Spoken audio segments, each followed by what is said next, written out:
आज का जो प्रेस स्टेटमेंट है उसकी कुछ अहम वक्फ इमलाक के ताल्लुक़ से जो हालात इस वक्त तेलंगाना स्टेट वक्फ बोर्ड में चल रहे हैं उसी सिलसिले में मैं ये प्रेस को मुखातिब कर रहा हूँ। मैं मलकाजगिरी मंडल में मीर महमूद साहब वक्फ के तहत 347 एकड़्स, कोहे मौला अली वक्फ के तहत 230। जैसा कि आप जानते हैं कि वक्फ इमलाक की जिस तरीक़े से तबाही हुई है और जिस तरीक़े से लैंड ग्रैबर्स का कब्ज़ा हुआ है वो सभी के सामने ज़ाहिर है। मैं एक वीडियो और कुछ तस्वीर मेरे सामने आई है, देखकर बड़ा अफसोस हुआ। वक्फ माफिया को खुली छूट है, वक्फ बोर्ड की प्रॉपर्टी को कब्जा करने वाले के लिए खुली छूट है, लेकिन जो लीगल तरीके से वक्फ का किराएदार बनता है 2017 से बिना पोजीशन के उसका किराया भरता है और उसके बाद वक्फ बोर्ड कोहे मौला अली की जो 232 एकड़ है उसमें से सिर्फ 1100 गज यानी 11 खादिमीन जो कि मौला अली पर बरसों से खिदमत अंजाम देते आ रहे हैं उनको मुतवल्ली की तरफ से किराएदार बनाया जाता है। और चूँकि कंस्ट्रक्शन का मसला होता है तो वक्फ बोर्ड से भी एनओसी हासिल करना पड़ता है, वक्फ बोर्ड भी एनओसी जारी करती है। वो बुलडोज़र लगाकर जेसीबी लगाकर जब अपनी ज़मीन को साफ़ सफाई करते हैं उस मौके पर देखकर बड़ा अफसोस हुआ कि हमारे इंचार्ज सीईओ साहब ख्वाजा मोइनुद्दीन साहब वो पहुंच जाते हैं और पब्लिक के नुमाइंदे जो पब्लिक का भला करना चाहिए और पब्लिक के लिए उनको सामने आना चाहिए और पब्लिक यानी खाबिजदारों की तरफ से वो सामने आते हैं और जिनको लीगल तरीके से किराए पर दिया जाता है उनको ये कहा जाता है, बड़ी गंदी ज़बान जो मेरे सामने आई है, मैं देखा हूँ, गंदी ज़बान इस्तेमाल करते हुए, यानी वो अल्फाज मैं दोहरा नहीं सकता, यानी फोड़ दूँगा अगर कोई यहाँ पर एक ईंट भी लगाएगा। अरे भाई वो तो किराए पे लिए हुए हैं, यानी 11 जो वहाँ पर खिदमत गुजार हैं वो 2017 से किराया भर रहे हैं और उनको ज़मीन अलाट की गई 100 गज के हिसाब से। तो वक्फ बोर्ड पर ऐसा दिख रहा है कि वक्फ बोर्ड का राज नहीं है, हुकूमत का राज नहीं है, बल्कि सियासी लीडरों का राज चल रहा है। बड़े दुख की बात है। और जिस तरीके से जो हरकत की गई है वो बेचारे बड़ी मुश्किल से जेसीबी लगाकर साफ़ कराते हैं और उनको अलर्ट की जाती है जगह, मुतवल्ली अलर्ट किया जगह करता है 2017 में, लेकिन एनओसी मिलते मिलते काफ़ी टाइम होगा। जब एनओसी मिलती है तो वो काम कराते हैं। यानी उनकी तनख्वाह क्या है? 1800 रुपये, 1800 रुपये तनख्वाह है और वो 1000 रुपये किराया भर रहे हैं। क्यों? कि भाई कुछ हमारे बीवी बच्चे अफराद ख़ानदान के लिए रहने का ठिकाना हो जाए और उनको जिस बेइज्जती से बस यहाँ पर काम नहीं करना, हम दूसरी जगह बताएंगे। अरे भाई आप लोग ठेकेदार बन गए क्या? यानी सियासी नुमाइंदे ज़रूर हैं आप, लेकिन आप कौम के या वक्फ बोर्ड के ठेकेदार नहीं हो सकते। आप अगर आप अपने आप को वक्फ बोर्ड का ठेकेदार समझ रहे हैं तो ये मत समझिए कि आपके अपोजिट में कोई नहीं है। हम हैं ठहरे हुए, हम साथ देने के लिए उनको तैयार हैं। कहाँ गए ये हमारे सीईओ साहब को तो पता है। मीर महमूद साहब की पहाड़ी के 35 एकड़ सूर्या नारायण रेड्डी कब्जा किया और वो बना रहा है, स्टेटस को मौजूद है और वहाँ पर पूरा काम मुकम्मल होगा। हमारी सेंट्रल वक्फ काउंसिल की जब टीम आई थी वहाँ इंस्पेक्शन भी करी, लेकिन आज भी वहाँ पर काम चल रहा है। तो वहाँ जाकर काम क्यों नहीं रुकाते आप?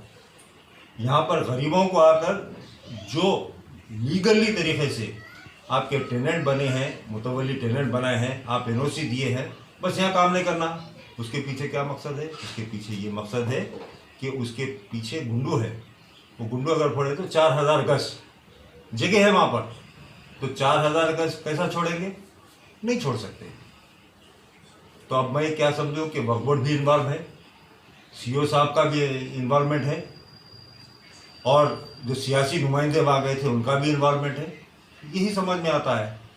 यानी ऐसे आदमी को सपोर्ट कर रहे हैं, वाजिद MIM का वर्कर, उसके खिलाफ 3 या 4 केस वक्फ प्रॉपर्टियों पर कब्जा करने के चल रहे हैं और उसके ऊपर FIR हुआ है मरकाजगिरी पुलिस स्टेशन में। तो उनको सपोर्ट करने के लिए वो पहुंच जाते हैं। क्यों? कि ये क्या साजबाज है और क्या इसके पीछे है, ये समझने की जरूरत है। अब आप उसके अलावा देखिए, मस्जिद मेराज के पास कब्रिस्तान है, ये भी कोहे मौला अली के तहत आता है, 432 एकड़ में आता है। वहाँ पर ग्रेवयार्ड को तोड़कर कब्रिस्तान को मिसमार करके घरा बन गए। वक्फ बोर्ड क्या कर रहा? सीओ साहब क्या कर रहे हैं? 1976 से 960 सेक्शन 54 के तहत नोटिसेस इशू हुए। तो नोटिसेस का क्या हुआ? क्या एक्शन लिए? 960 जो नोटिस इशू करे उसका कुछ नहीं है। 1100 गज पे जरूर नजर है, क्योंकि 1100 गज के पीछे भी 3-4 हज़ार गज है ना, उसी लिए उस पर नजर है। उसी तरीके से यानी अब आप देखिए 339 एंड 340 में 2 एकड़ 30 गुंठे कोहे मौला अली के तहत ही है। अब उस पर भी सबकी नज़र लगी है, लैंड ग्रैबर्स की, जबकि कई रिप्रेजेंटेशन गए हैं कि वो जगह, क्योंकि कब्रिस्तानों की कमी है, कब्रिस्तान के लिए जगह अलॉट की जाए। तो मेरा ये कहना है कि वो 39 एंड 340 में जो 2 एकड़ 30 गुंठे है, ओपन लैंड है, वो उसको ग्रेवयार्ड के लिए अलॉटमेंट करना चाहिए। आधा कब्रिस्तान सुन्नी अहले सुन्नत के लिए, आधा कब्रिस्तान शिया के लिए अलॉट करना चाहिए। क्यों नहीं किया जा रहा है? क्योंकि उस पे भी कई सियासी लोगों की और दूसरों की नज़र लगी हुई है। अब और एक चीज़, यानी सुनियरिटी का एक्शन नहीं होता, आपके मस्जिद मुस्लिम जंग के 49 एकड़ कहाँ गई ज़मीन, उसकी कोई तवज्जो नहीं है। अब कोहे मौला अली के 232 एकड़ में से कितनी ज़मीन बची हुई है? सवाल ये है, क्या 232 एकड़ ज़मीन में बची कितनी है? कोई यानी वक्फ बोर्ड बता सकता? या सीओ साहब जो जाके 1100 गज वालों को रोके, तो इसकी इंक्वायरी करना चाहिए। और जो सियासी नुमाइंदे गए थे 232 एकड़ का हिसाब लिए, सिर्फ 1100 के ऊपर नज़र, क्योंकि 1100 के पीछे कुछ राज है। अब आप देखिए वहाँ पर भरतनगर पीछे मौला अली के पहाड़ के गुंडू तोड़ते हुए, पहाड़ को तोड़ते हुए भरतनगर में पूरे घर बन रहे हैं, आज भी तामीर हो रही है। तो क्यों सीओ साहब को वहाँ जाना मुनासिब नहीं था? सियासी जो क़याद गए थे उनको भी वहाँ भी जाना चाहिए था।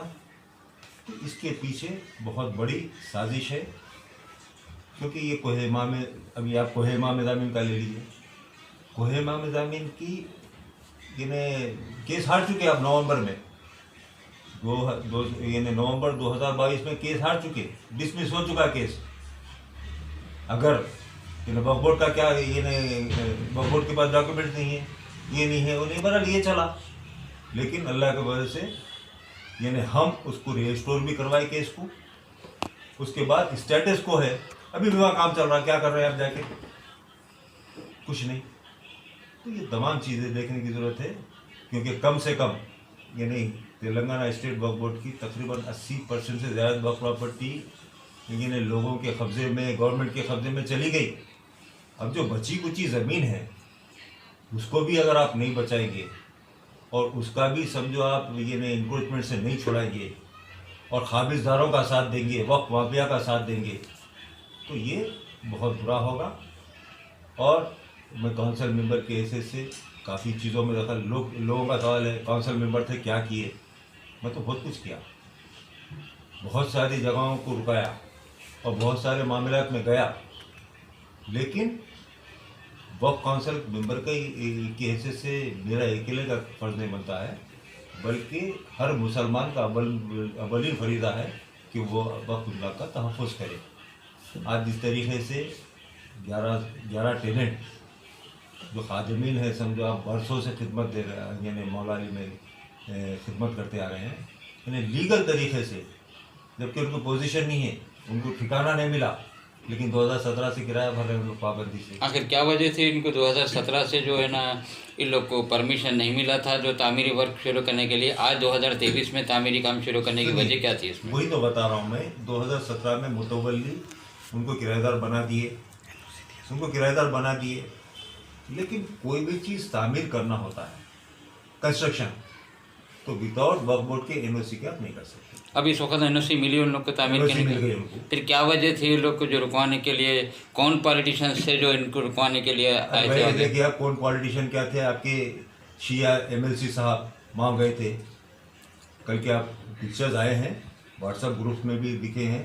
शिया MLC साहब गए थे और ख्वाजा मोहिउद्दीन साहब गए थे, और जिस तरीके की अल्फाज इस्तेमाल करे थे वो भी मेरे पास है। नहीं, सरासर अब ये इल्ज़ाम लगाया जा रहा है कि MLC साहब जो है ना वहाँ पर तामीरी काम रुकवाए है, बिल्कुल और रुकवाए हैं। वहाँ पर जाकर वल्गर लैंग्वेज यूज़ किए है कि तामीरी काम रुकाने के लिए। बिल्कुल रुकाए हैं।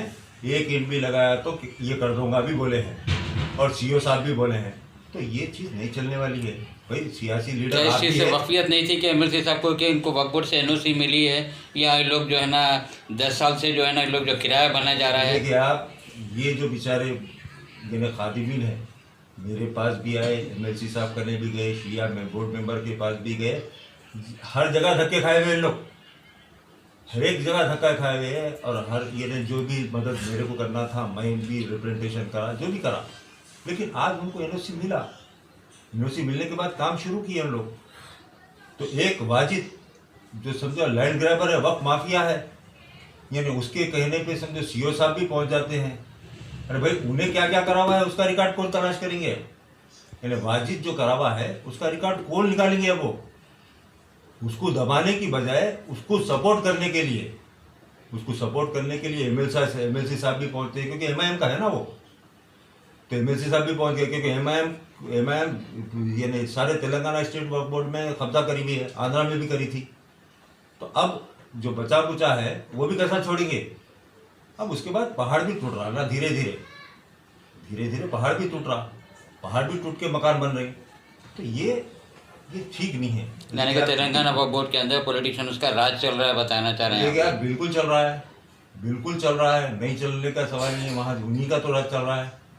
आज जितनी भी वक्फ प्रॉपर्टी की तबाही हुई है, ये कई जगहों पे उनका हाथ मौजूद था।